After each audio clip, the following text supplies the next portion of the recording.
जिस जाति ने शिक्षा को शिखर पर ले जाने के लिए शिक्षा मंदिर का निर्माण कराया, जिसकी बुद्धि से लोग कायल भी हैं और घायल भी हैं, जिस जाति के नेता ने गांधी जी की असहमति के बावजूद बिहार की सत्ता की बागडोर संभाली, जिस जाति के नेता ने अपने ही जमींदारों और रजवाड़ों की मर्जी के खिलाफ जाकर देश में पहला जमींदारी उन्मूलन कानून लागू कर दिया, पीएम नेहरू देखते रह गए। जिस जाति के नेता ने दलितों को मंदिर में प्रवेश सुनिश्चित कराकर सामाजिक, सांस्कृतिक और धार्मिक चेतना का सूत्रपात किया। अब तक आप समझ गए होंगे, हम चर्चा करने जा रहे हैं भूमिहार ब्राह्मण के बारे में। 1990 तक बिहार में सत्ता का चेहरा कौन है यह बहुत ज्यादा मायने नहीं रखता था। बिहार की सड़कों पर हुकूमत भूमिहारों की या कहें बाहुनों की ही रही। लेकिन ऐसा क्या हुआ कि बिहार की विकास की नींव रखने वाली ये जाति 1990 के दशक के बाद से लगातार राजनीतिक रूप से अपनी उपस्थिति दर्ज कराने के लिए संघर्ष कर रही है। सामाजिक न्याय और हिंदुत्व की प्रयोगशाला में यह जाति बंदूक उठाने के बाद अब उस जमीन की ओर नहीं लौट रही जहां इनके पुरखों की निशानी है, बल्कि यह समाज नए प्रोफेशन में अपना दबदबा कायम करने पर उतारू है। भूमिहार है कौन? इस सवाल पर समाज मंथन करता रहा है, लेकिन सच क्या है प्रमाणों के साथ हम आपको बताते हैं। सामाजिक विज्ञान के विद्वान इस जाति को ब्राह्मण जाति के साथ जोड़ते हुए ब्राह्मणों के आयाचक परंपरा से जोड़ते हैं। स्वामी सहजानंद सरस्वती ने अपनी किताब ब्रह्मर्षि वंश विस्तार में इसके बारे में विस्तार से बताया है। ब्राह्मणों के पारंपरिक 6 कर्म हैं: यज्ञ करना, यज्ञ कराना, दान लेना, दान देना, वेद पढ़ना और वेद पढ़ाना। इसके 3 कर्मों यज्ञ कराना, वेद अध्ययन करना, दान देना को भूमिहार ब्राह्मण जाति के लोगों ने अपनाया। एम.एस. सेरिंग ने अपनी किताब हिंदू ट्राइब्स एंड कास्ट में भूमिहारों के द्वारा ब्राह्मणों के 3 कर्म अपनाने की चर्चा की है।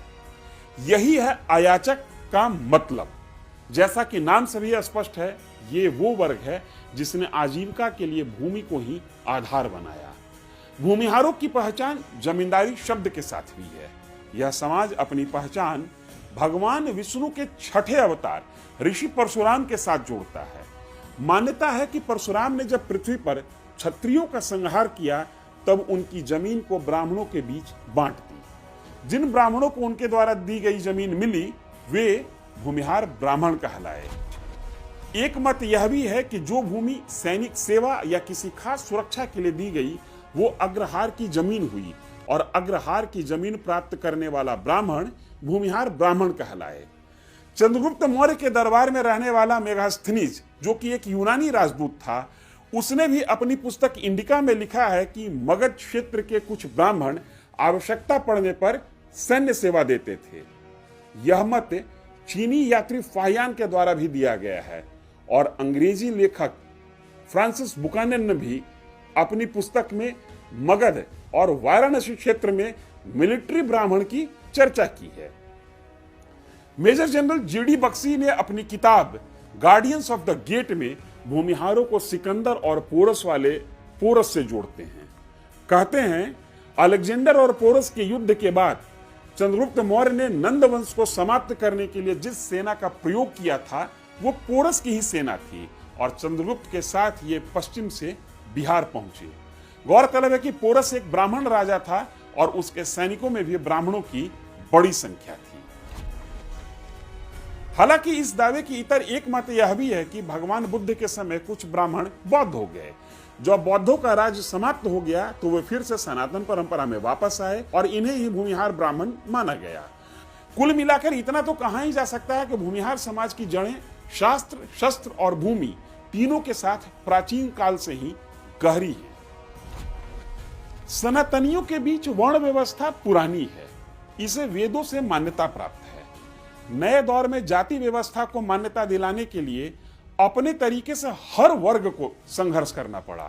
क्या ब्राह्मण, क्या राजपूत और क्या भूमिहार, कौन ऊपर होगा, इसे मनवाना एक बड़ी बात थी। अंग्रेजी हुकूमत ने जनगणना कराने का मन बनाया। इसमें वे अपनी इच्छा के अनुसार किसी भी जाति का क्रम ऊपर नीचे कर देते थे। लिहाजा यहां पर विद्रोही मानसिकता वाली भूमिहार जाति के लिए एक नया संकट था। 1872 और 1881 की जनगणना में अंग्रेजों ने भूमिहारों को जानबूझकर तीसरे पायदान पर रखा। के पीछे की वजह दिलचस्प है। दरअसल इसी वजह से भूमिहारों की राजनीतिक मानसिकता को समझा जा सकता है। दरअसल बैटल ऑफ बक्सर के बाद यह तय हो गया कि अब बिहार, अवध, बंगाल की हुकूमत अंग्रेजों के हाथ होगी। लेकिन बिहार और अवध के भूमिहार राजा और जमींदार इसके लिए तैयार नहीं थे। अंग्रेज अधिकारी JWF जेम्स ने लिखा कि बक्सर युद्ध के बाद से ही इस इलाके में, मतलब वाराणसी और मगध के क्षेत्र में, बिहार के क्षेत्र में विद्रोह की आहट महसूस हो रही थी। 1781 में वारेन हेस्टिंग्स ने बनारस के राजा चैत सिंह को उस वक्त गिरफ्तार करने का आदेश दिया जब वे पूजा पर बैठे थे। परिणाम यह हुआ कि चैत सिंह के सिपाहियों के साथ ही बनारस के आम लोग विद्रोह कर बैठे। हेस्टिंग्स की सेना मारी गई। खुद हेस्टिंग्स को नदी के रास्ते चुनार किले में शरण लेना पड़ा। अंग्रेजी हुकूमत की खूब किरकिरी हुई। इस युद्ध के बाद बनारस में एक कहावत शुरू हो गई, घोड़ा पर हौदा, हाथी पर जिन, ऐसे भागा वारेन हेस्टिंग। दरअसल 1770 में बंगाल इलाके में, गौरतलब है कि उस समय बंगाल और बनारस या बिहार बहुत बटा हुआ नहीं था, इसलिए जब बंगाल इलाका कहा जाता है तो इसे एक बनारस से लेकर बंगाल तक का क्षेत्र समझना चाहिए। दरअसल 1770 में बंगाल इलाके में भारी अकाल पड़ा। बावजूद इसके अंग्रेज लगान वसूलने के लिए स्थानीय रजवाड़ों और जमींदारों पर दबाव बना रहे थे।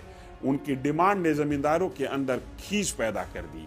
खासकर भूमिहार जमींदार जो अग्रहार की जमीन के मालिक थे, उनमें से अधिकांश को लगान ना देने की आदत थी। कुटुंबा के जमींदार राजा नारायण सिंह, बच्चू सिंह, नरहट के जमींदार राजा अकबर, ये सब बनारस के उकसावे पर अंग्रेजों के नाक में दम कर रखे थे।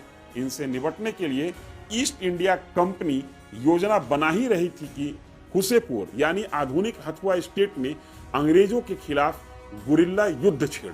भूमिहारों और अंग्रेजों के बीच रस्साकसी यही नहीं थमी। 1857 की क्रांति में अवध और बिहार बंगाल के भूमिहार जमींदार या तो अंग्रेजों के साथ रहे या तटस्थ रहे। फिर भी भूमिहारों ने कुछ ऐसा कर दिया कि अंग्रेज बिदक गए।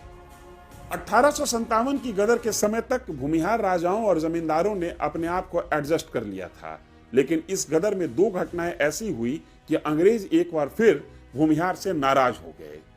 खुफिया खबरों के मुताबिक गदर करने वाले लोगों के लिए वाराणसी और टिकारी के राजा अप्रत्यक्ष रूप से सहयोग कर रहे थे। वहीं 1857 की क्रांति का नायक मंगल पांडे हैं, जो कि जाति से भूमिहार हैं। लिहाजा अंग्रेजों ने ठान लिया कि इस जाति का मनोबल किसी भी हाल में बढ़ने नहीं देना है। 1872 और 1881 की जनगणना में भूमिहार जाति को ब्राह्मण राजपूत के बाद तीसरा स्थान दिया गया। शासन की नजर में भूमिहारों को मिलने वाली प्रिविलेज का लेवल 3 था। अब भूमिहारों के लिए सवाल उनकी सामाजिक साख को लेकर था। 1889 में बनारस के राजा श्री प्रभु नारायण सिंह के नेतृत्व में प्रधान भूमिहार ब्राह्मण सभा का गठन हुआ। यही संगठन 1896 में भूमिहार ब्राह्मण महासभा में तब्दील हो गया।